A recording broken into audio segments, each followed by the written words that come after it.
అంటే కన్నెపల్లి దగ్గర లక్షల క్యూసెక్ల నీళ్లు పోతున్నా కూడా కాంగ్రెస్ ప్రభుత్వం ఎందుకు పట్టించుకోవటం లేదు? ఎందుకు వెనుకడుగు వేస్తుందంటారు? ఫస్ట్ ఈ సవాల్ విసిందానికి వచ్చింది కాబట్టి అది చెప్పి మళ్ళీ చెప్తా. ఓకే. నిన్న జూపల్లి గారు తెలంగాణ భవన్కే వస్తా అని చెప్పి చాలా గ్రేట్ గా చెప్పాడు, చాలా సంతోషపడ్డావు. తర్వాత వీళ్ళేంది పొన్నం ప్రభాకర్ గారు ఇట్లా వీళ్ళంతా మీరు వస్తే చర్చలకు సిద్ధం అన్నారు. ఇటు పోలీసు వాళ్ళతో ఆపిస్తాను, అటు పోయి అమరవీల స్థూపం కాడ కూర్చున్నారు. ఇదానండి ఛాలెంజ్ చేసే విధానం? నువ్వు జూపల్లి గారు వస్తా అన్నప్పుడు నువ్వు తెలంగాణ భవన్కి వచ్చి నువ్వు కూర్చొని మాట్లాడాలి. తెలంగాణ భవన్ నీకే కొత్త కాదు కదా, నువ్వు అందులోకెళ్ళి ట్రైనింగ్ అయిపోయినావు కదా, నువ్వు రానుంటే ఎందుకు రాలే? నువ్వు ఎక్కడ కూర్చున్నావు పోయి?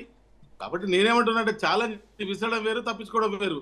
పొన్నం ప్రభాకర్ గారు అమరవీల స్థూపం కాడ ఎక్కడ కూర్చొని ఫోన్ చేస్తే కూడా లేపడు, తర్వాత నీ అంత కాదు ఇంత కాదు అంటారు. ఇప్పుడు కూడా నేనేమంటున్నట్టే ఛాలెంజ్ విసిరితే దానికి ఒక పద్ధతి ఉండాలి. దాని పద్ధతి ప్రకారంగా వీళ్ళు వచ్చేళ్ళు వీళ్ళు వస్తా అని చెప్పి అంటే మీరే రాలే, మీరు పోలీసు వాళ్ళతో పట్టిస్తారు, పట్టించి మళ్ళీ మేము వచ్చినామని చెప్తారు. ఇది కాదు కదా సార్. సరే పంప్ హౌస్ ఈరోజు ప్రజలకు అంటే రైతులకు జరిగేటువంటి నష్టాన్ని చూపించడానికి కేటీఆర్ గారు పొద్దుగాల పయనం అయితే ఆయన 50 దిక్కుల పోలీసు వాళ్ళు ఆపి టైం వేస్ట్ చేసినటువంటి సందర్భం. తర్వాత తను ఏమంటాడు సార్, మీరు ఒక వారం రోజులు మాకు టైం ఇవ్వండి, మేము పంప్ హౌస్ స్టార్ట్ చేయించి నేను నీళ్ళు అందించే ప్రయత్నం చేస్తున్నారు, మీరు ఇస్తే మీదేం పోతుంది? మీరు ఇది ఛాలెంజ్ చేయండి. ఇవన్నీ వట్టిగా ఈ కుంభకోణాలు రైతులకు సంబంధించినవి మనం ఏదైనా ఉంటే చూసుకుందాం. నేనేమంటున్నా అంటే వారం రోజులు టైం ఇవ్వని అడుగుతాడు కేటీఆర్ గారు. కేసీఆర్ గారు ఆధ్వర్యంలో పట మొత్తము రిజర్వ్లు అన్ని నింపుతాము, అవన్నీ కూడా నిండుతాయి, రైతులకు మంచి జరుగుతాయి అన్నాడు. గతంలో 10 బీఆర్ఎస్ పార్టీ వచ్చిన దానికంటే ముందు ఎట్లా జరిగిందో, ఎట్లా అనావృష్టి ఉండనో, నీళ్లు దొరకక చావులు ఎట్లా జరిగినాయి, ఇవన్నీ కూడా మన అందరం చూసిన వాళ్ళమే. ఏదో తరం మారింది కాదు.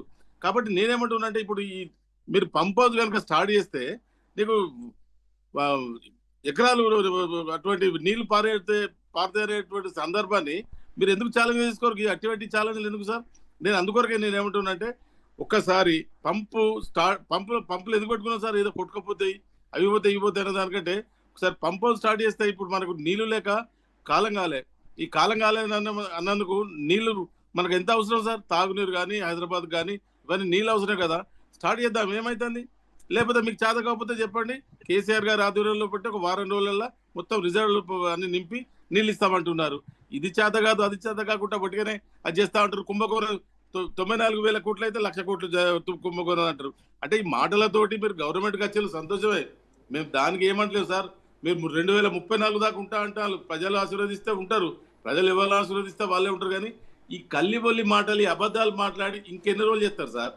రైతులకు ఇప్పుడు అధికారం పోయిందనే ఏడుపుతోనే ఈ విమర్శలు చేస్తున్నారని కాంగ్రెస్ నేతలు అంటున్నారు. దీనిపై మీరేమంటారు? ఓకే సార్, నేను అంటున్నా కనీసం యూరియా సప్లై చేసే తెలివి ఉందా సార్ ఈ కాంగ్రెస్ వాళ్ళకు? మేము అధికారం ఏంది, మాకు ప్రజలు నిరాకరించారు, మేము 100% మేము ప్రతిపక్షంలో ఉన్నాం. నేను ఇప్పుడు ఒకటే అంటున్నా, మీరు కనీసానికి రైతు బంధు రైతు బీమా నడిపియకపోవడమే కాకుండా అట్లీస్ట్ యూరియా సప్లై చేసిలా సార్? మీరు ఇంత పెద్దగా మాట్లాడుతున్నారు కదా కాంగ్రెస్ వాళ్ళు, మేము అది చేస్తాం ఇది చేస్తాం, బీఆర్ఎస్ వాళ్ళు అంతా మోసం అంటారు. యూరియా బస్ ఇచ్చేదానికి ఎవరు మోసం సార్? మళ్ళీ చెప్పులు పెట్టుకొని లైన్లు కట్టేటువంటి పరిస్థితి వచ్చింది సార్. కరెంటు 24 గంటలు ఇస్తున్నా సార్. ఇవన్నీ ఇచ్చి చూపించింది కేసీఆర్ గారు. ఇలా కేసీఆర్ గారు ఇచ్చినటువంటి పథకాలనే మీరు నెరవేర్చలేరు. 6 గ్యారెంటీలు అన్నారు, 420 హామీలు అన్నారు. ఇవన్నీ కాసేపు పక్కన పెడదాం. అట్లీస్ట్ రైతుకు కావాల్సినటువంటి ఎరువులు కానీ కరెంటు కానీ నీళ్లు కానీ ఇస్తున్నా సార్. ఇవన్నీ ఏదో పెద్దగా మాట్లాడేది. రైతు చల్లగా ఉంటేనే ఈ రాష్ట్రం సుభిక్షంగా ఉంటుంది. అట్లాంటిది మీరు కనీసాన్ని రైతులను పట్టించుకున్నటువంటి సందర్భం ఉందా? మీరే చెప్పండి.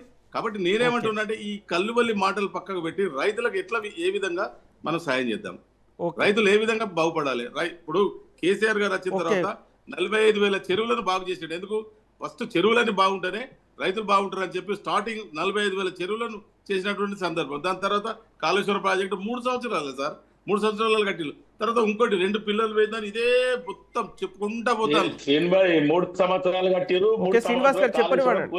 నన్ను చెప్పనేను భయ్య. ఇప్పుడు 3 సంవత్సరాల కట్టుడే కాకుండా 2 పిల్లర్లు కొంగితే దానికి ఓ పెద్ద హైరామ చేసిళ్ళు. అసలు నేను అంటున్నా 2 పిల్లర్లు ఎల్ఎన్టీ వాళ్ళు మంచిగా చేస్తా అంటే కూడా మీరు ఎందుకు చేస్తారు సార్? పాపం అంటే గవర్నమెంట్ మీద రేవంత్ రెడ్డి మీద కక్ష కట్టి లైన్ మీరు అందరు కలిసి ఆయన పాపం ఎందుకు ఎన్నిస్తలేరు? ఆయన ఎందుకు ఆపుతారు? రైతులను అందరిని దూరం చేస్తారు కాంగ్రెస్ పార్టీ దూరం. అంటే మళ్ళీ 20 సంవత్సరాల దాకా రాకుండా చేసే ప్రయత్నంలో బాగా ఉన్నట్టు. అంటే ఆయన ఎగ్జిలేటర్ ప్రమోషన్ గా సీఎం అయింది కదా, ఆయన మళ్ళీ ఇంకోసారి రాకుండా చేసేటువంటి ప్రయత్నంలో భాగమే ఇదని నేను అనుకుంటున్నా. ఎందుకంటే వాళ్ళు ఎల్ఎన్టీ వాళ్ళు 400 కోట్లు పెట్టి చేస్తా అంటే ఎందుకు ఏనిస్తారు సార్? 2 పిల్లలు చేస్తా అని వాళ్ళు అన్నారు కదా, దానికి ఎందుకు నిరాకరిస్తా ఉన్నారు? అందుకొరకే నేను ఏమంటున్నా అంటే మీరంతా రైతుల వ్యతిరేకత ఉన్నటువంటి ప్రభుత్వమే. కాబట్టి రానున్న రోజుల్లో ఖచ్చితంగా రైతులు కాంగ్రెస్ పార్టీకి గుణపాఠం చెప్తారు. ఈ ఏదో మాటలు చెప్పి 2000 4000 చేస్తా, 4000 6000 చేస్తా, తర్వాత స్కూటీలు ఇస్తా, బంగారం ఇస్తా, ఇవన్నీ మొత్తం చేసినలు ఒక్కటి కూడా వెళ్ళే ప్రభుత్వం. ఊర్లలో పోయి చూడండి సార్, ఊర్లలో పోతే ఎట్లా తిట్టాలి ఇంకా అనేది.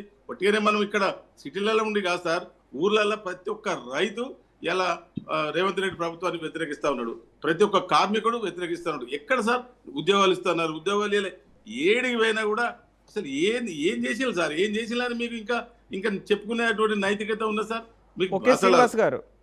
సార్?